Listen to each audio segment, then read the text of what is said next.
আপনারও কি আমার মতো প্রমোশনাল মেইল আসতে আসতে গুগলের মেইল স্পেস একদম ফুল হয়ে গেছে?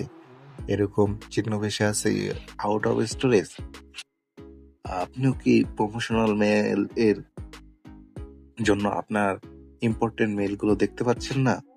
যদি তাই হয়ে থাকে তাহলে আমি আপনাদেরকে আজকে একটি সহজ ট্রিক্স দেখিয়ে দেব, যার সাহায্যে আপনি খুব সহজেই সকল প্রমোশনাল মেইলগুলো একদম আনসাবস্ক্রাইব করে দিতে পারবেন। তার মানে আর কখনো প্রমোশনাল মেইল আসবে না।